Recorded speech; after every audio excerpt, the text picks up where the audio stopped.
Jump. Now, I realize not all of you have had hands-on experience, and frankly, none of us have ever faced a situation quite like this one before. Your courage will never be more needed than it is today.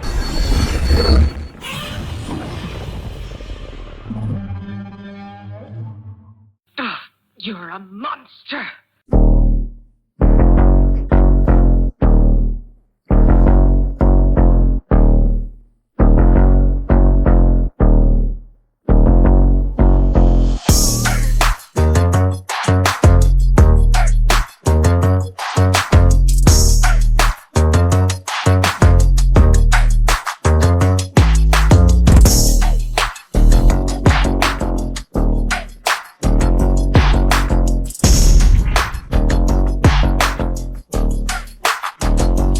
Hey, what's up guys, it's Cloud. Let me just start off this video by prefacing that I'm not a kaiju fan. I don't have a lot of experience in the genre, and the things that I have seen have been mediocre, so I never really had a good outlook of the genre. All I've seen is the US made ones. My first experience with the Godzilla franchise was the one made in 1998, where he just looked like a big CGI lizard running around. When I was younger, I didn't really think much of it. I just thought, hey, it's cool, big CG monster. And then my most recent example besides the movie I currently watched was Godzilla X Kong, The New Empire. I went there with a couple of family members, and by the time the movie ended, I asked them, hey, what did you think? And they told me that it was mediocre, didn't really find it that entertaining, and I was confused. It was exactly what I expected. I went into that movie with low expectations because of my preconceived notions of kaiju movies. The only things I've seen kaiju wise or kaiju adjacent are the Transformer movies and the Godzilla movies I mentioned earlier. In Godzilla X Kong, The New Empire followed the exact same formula as Transformers. We follow human characters we really don't care about, cool flashy monsters, cool explosions, the end. I think my negative connotation of these kaiju movies just stemmed from me only watching the US versions, to be fair. Because for me, all I knew about Godzilla was that he was an apex predator. And I'm not talking about your average kick streamer. I'm talking about a big radioactive dinosaur. And that's all I knew, to be honest. I didn't know the series can delve on deep topics, have messaging, and characters you actually care about. This recent movie I watched, however, was praised by all my favorite content creators, influencers, just the medium alone. Everyone was really praising the film, so it had me interested. And recently, well not recently, a couple months ago, it got released on Netflix, and I saw it recently, so I wanted to talk about it. This movie really felt like a smack in the face to me. All of my preconceived notions about characters you don't care about in these sorts of movies completely got flipped on its head. I mean, I don't even know why the US even tries at this point to put human characters if they're not going to do it this way. I mean, I don't watch the Transformers movies for Shia LaBeouf and Mark Wahlberg old asses, and I don't watch Godzilla and Kong: The New Empire for, I don't even remember the actors or the characters' names. But like I said, this movie completely changed my interpretation of how these things can actually be not only useful to the story, but I actually now prefer having a cast we care about in a movie like this. I know some kaiju and Godzilla fans will probably side-eye me and name me like 10 movies that are actually good, but like I said, it wasn't my thing, and I never actually delved into this genre. I've made it pretty painfully obvious what movie I'm talking about. If you couldn't tell by now, I'm talking about Godzilla Minus One.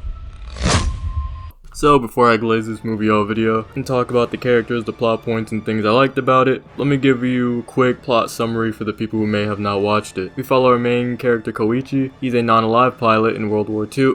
YouTube, don't strike me down. Until he thinks to himself, you know, maybe that's not such a good idea and doesn't follow through. From there, we see his journey of self-hate, PTSD, and found family. Okay, that's your little plot summary. Now let me get into the things that actually happened in the movie and why I call it a masterclass.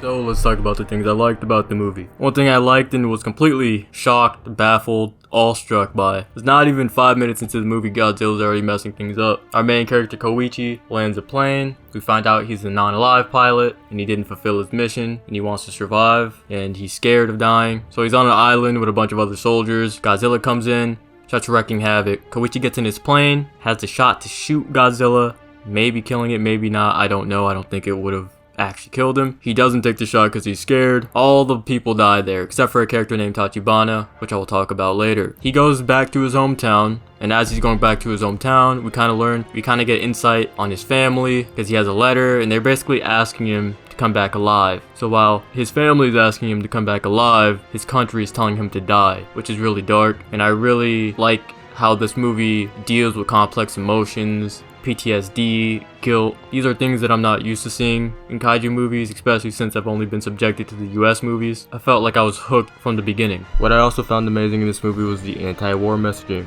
I thought the messaging was extremely impactful and constantly reminds you how little the government actually cares for your life during these times, and how you should value your life and cherish it more.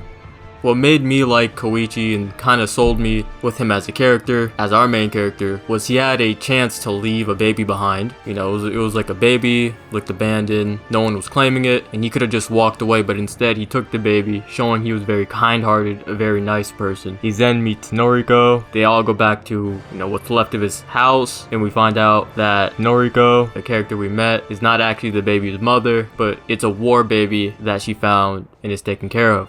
I really like the dynamic of these characters not being related, all coming together to find strength to survive. I love that it's makeshift. It feels dark but hopeful, and I think this movie really strikes that line really well throughout all the movie. Some time goes by, they're living together. Our main character Koichi gets a job offering, decent money, but it's a little sketchy. Noriko kind of worried about it, but he's like, we don't have any choice, fuck it. We then go to a shipyard and we get introduced to 3 new characters, which I also found likable pretty fast, which is surprising. This movie does that a lot where I don't know if it's the writing, I don't know if it's the actor, shout out to both the actors and the writing, but I found them very charismatic and very likable right off rip. We then find out that the job was to set off mines that were there during the war. As they're blowing them up, Godzilla comes out of nowhere, starts chasing them, starts attacking them. I'm not gonna lie, in the beginning of the movie I was disappointed because I was like, man, Godzilla's kind of small. He isn't really intimidating, but he comes back now and he's like, he has aura. This movie makes you realize when you really care about the characters in a movie, every dangerous situation you put them in becomes way more anxiety filling. Godzilla in this movie is really living up to the god name because Koichi then shoots a mine that they let off into his mouth. Godzilla then regenerates, gets up, gets shot by a whole nother ship, starts absolutely trashing it, then he goes underneath the water. This is the first time we see his blue laser attack. I don't know what it's called. Oh, apparently it's called atomic breath. That's pretty cool, I can't even lie. When I saw what he did to the ships that were trying to save us by attacking him, all I could think was, damn, we can't beat him. Seeing the blue laser, atomic breath, mixed in with his X-Men healing factor thing he did right after, had me asking how this movie's gonna end. I damn near thought it was just gonna be a tragedy. Don't get me started on the second atomic breath he did in the city. That second atomic breath had more impact than any CG I've seen in the American version. This movie with those atomic breaths, the sets, the destruction had me questioning its budget. It was really amazing. Matter of fact, what even is the budget to this movie? Let me check. Godzilla Minus One budget. Wow, 15 million? That's impressive, especially considering everything that went on in this movie. Surely the American versions aren't much more expensive than this, right? Matter of fact, let me check. Godzilla X Kong, the New Empire, yep, budget. Oh, hell no. Yeah. Warner Brothers, Legendary Pictures, you really did your big one with this one. Yeah. What are you even doing with all that money? Nah, they really scamming, I'm seeing it. Throughout this movie, we constantly see our main character's PTSD, how he deals with grief, how PTSD even affects him in his sleep, how he has survivor's guilt, how he deals with these things, and because he has so much trauma, it gives more narrative importance to Noriko and Akiko. They act as his support pillars in this story. Because of everything that's happened, our main character Koichi always feels like he's in a mentally fragile state. Throughout the movie, it feels like, because we see his PTSD, because we see his survivor's guilt, it feels like he can break at any moment. So anytime any of the characters that he cares about is in danger, it makes you feel anxiety ridden. One thing I found really cool and unique was that even after all the time the makeshift family spent together, they kept it platonic, which was interesting to me, confusing to me because it seemed like Noriko had feelings for our main character, but then we later find out, because of his self-hatred and his guilt, he didn't find himself worthy enough to explore these feelings, which makes sense considering everything. And because of that, when he kind of explains that to Noriko after his PTSD dream, she gives an awesome, hopeful speech about everyone in the war should be given a chance to live on with their lives and survive and look towards the future. This was when I really felt that Noriko was one of his emotional pillars. Yeah, let me just say, shout out to the actors. The actors during the emotional scenes, especially when he got up crying from his PTSD dream, or especially when we thought Noriko died, like, The emotional moments in this scene, when the actors need to turn it up, they could really turn it up. This is the first Godzilla movie where I feel like every time he shows up, I actively get nervous. Your boy Cloud gets absolutely shaken. This is the first Godzilla movie where instead of hoping he gets on screen more often, I'm actively hoping he doesn't come on screen, because every time he comes on screen, bad things happen. It's like I'm watching a wholesome slice of life movie about a makeshift family, only for a monster to come in and fuck things up to remind you what type of movie you're watching. A good example of me feeling upset and nervous was the city scene where Noriko's in the bus, Godzilla comes out, the classic Godzilla music starts playing, everyone's running, chaos is happening. Bro, my heart was beating fast as hell. When I tell you, I was actually genuinely upset when Noriko died. Like, I don't know how serious y'all are gonna take me, but I was actually like, I paused the movie, got up, paced around, I was like, there's no way. I was sitting there like, what the fuck, man, why? Just why? Bro, her death lingered. 20 minutes after her death, I was still in denial. Especially since you know how much of an emotional pillar she was to our main character. I really love how the story constantly reminds you how important these characters are to each other throughout the narrative. If Koichi dies, I'm worried about Noriko and Akiko. If Noriko and Koichi both die, I'm worried about the baby. If the baby dies, I mean, fuck it, at that point I'm fighting Godzilla myself. I mentioned it before, but the action, the effects, how Godzilla looked, the destruction was all amazing. Even how they planned on defeating Godzilla was all unique and fun in my opinion. Speaking of how they plan to kill Godzilla, I really liked that point of the movie. I thought it was unique to usually how these kaiju movies go. I know some people will probably take how they decided to defeat Godzilla as a little bit corny, a little bit not realistic, but it's a movie about a radioactive dinosaur who shoots blue laser beams. I'm not expecting realism on how to defeat him. I just want it to be unique, memorable, and have an impact. Part of the plan was our main character Koichi. Because one of his biggest emotional supports, Noriko, passes away, he decides to fill his mission as a soldier as a non-alive pilot and sacrifice himself to defeat him by strapping bombs to his plane. We then get reintroduced to Tachibana, the last survivor on the island, who hated our main character and partially blamed him as to why his allies and crew died. What I like about Tachibana coming back into the story was it felt like a full circle moment. This was a character I did not expect to come back into the story. I didn't think he was going to be important again, but when he showed up I was pleasantly surprised. Tachibana ends up becoming a helpful character who sets up the plane for our main character to go through with this act, but Tachibana also mentions another thing, but we aren't privy to that information because it cuts. At this moment in time I was sweating. I didn't want our main character to die because we just lost Noriko, and all I could think about was Akiko, the baby, and I was like, what is she gonna do? She was asking for her dad, and it just made things even more depressing. So this whole entire time, during this sequence, I was crossing my fingers hoping he'd survive. The ending battle was amazing in my opinion. Them all coming together to take down Godzilla was really cool. I love how, in the end, to deliver the final blow, we get the context of the Tachibana dialogue, and it's him basically telling our main character to survive. The importance of Tachibana telling him to survive was great, amazing, full circle. I don't think he would have listened to anyone else to tell him to do otherwise, since he was one of the victims of the first Godzilla attack. So I was really glad he was reintroduced into the story with a purpose. I love how the main character chose life over death. Even though Tachibana told him to survive, at the end of the day, it was still our main character's decision. It was up to him. Tachibana just basically gave him the option to choose for himself. That made the impact of the scene way harder. I love how it ties back together of Noriko's message to live, and how everybody who went through war should be able to try and live their life. Absolutely love how many full circle moments there are in this movie. You know, now that I'm thinking about it, I think this is actually my first time seeing Godzilla die in a movie. I don't remember if he died in the 1998 one, because I don't remember it, but at least in the most recent Godzilla film I watched, which was, Godzilla x Kong, The New Empire, and I've heard about the other movies, they're more treated as action heroes. So this is the first time I've actually seen Godzilla die in a movie, which was interesting. I do like the way he did die though. It went out like a badass. So it was actually fitting. Or is he dead? I'll get back to that in a minute. My absolutely favorite thing about this ending, my girl Noriko survived. I don't care what anybody says. I don't care if you think it's unrealistic. I don't care if you don't like it. I really don't care, bro. I deadass got teary-eyed when I saw her, man. And it fits the theme of the story still. It felt like because our main character Koichi chose life, and to value and cherish his own life and look towards the future, it felt like the story itself rewarded him for doing so. Because he decided to survive and care about his life and put meaning into his life, the story then basically gave him an opportunity he wouldn't have known otherwise if he had sacrificed himself and died during the fight. It fit the movie in my opinion, and I was so happy. Can't even lie. Can't even describe it.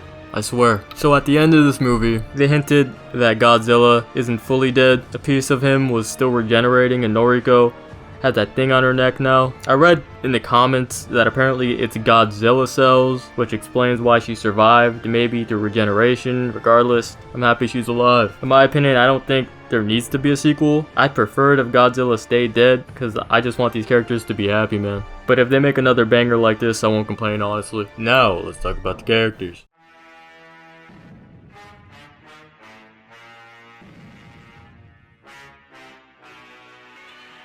First, let's talk about Noriko and Akiko. It literally took me like 5 minutes into the movie to get sold on them. Noriko taking care of a baby that's not even hers, and showing her will to survive, really painted her as a strong and independent character who can hold her own, which I really appreciated. Now for Akiko, I don't really know how you can hate on a baby. If you do, I think that's more of a you issue. I do like how Akiko became a very important figure to everyone around her, everybody wanting to preserve her life and protect her. It's always nice to have those type of characters in these types of movies. Next, let's talk about Sumiko. I'm not gonna lie, the way she pressed our main character in the beginning had me feeling like she was going to be an antagonistic figure towards our main character. I thought she was gonna remind him of all his failures all movie, but luckily I was wrong. Seeing her go from what she was at the beginning of the movie, seeing her become sort of an auntie slash second mom figure to Akiko was really nice to see, considering the backstory of her character. So yeah, she was a genuinely great character that I feel nothing but positively about by the end of the movie. Now let's talk about Kenji. I was actually surprised by how much narrative importance he had by the end of the movie. I thought he was just going to be a nerdy, smart side character, but nah, he's deadass like Einstein. The guy created the whole plan to take down Godzilla. He's actually a genius. He played the role of the voice of reason in the group, which I think was really needed not only for our main character, but the narrative as a whole. Now let's talk about Shiro. I really liked how they added a young, naive, optimistic character in the contrast to our older crew members. I thought his attitude towards war and how he looked at it was a great way of highlighting the mindset of people who've actually gone through such things versus someone who hasn't. He desperately wants to fight and prove himself, while our older characters want to do everything but, because they've seen the consequences of war and the devastation that it brings firsthand. Also like the little moment at the end where he came in clutch and gave the team back up. It was really nice to see. Now let's talk about Yoji. He was like the hard-ass captain character type. What I liked about him is he usually said the things that needed to be said without holding back, like when he presses our main character about not expressing his feelings for Noriko before she died. He, just like the rest of the crew, had great dynamics with everyone he interacted with. Now let's talk about Tachibana. I didn't think we were gonna see him again, but I'm glad they brought him back for the latter half of the movie, and it felt really satisfying to see. Seeing the journey of him trying to forgive not only himself but our main character was really a plot point and a cool progression that I wasn't expecting from this movie. He's also a real one for telling our main character about the ejecto seat. I really appreciate it. Thank you, Tachibana.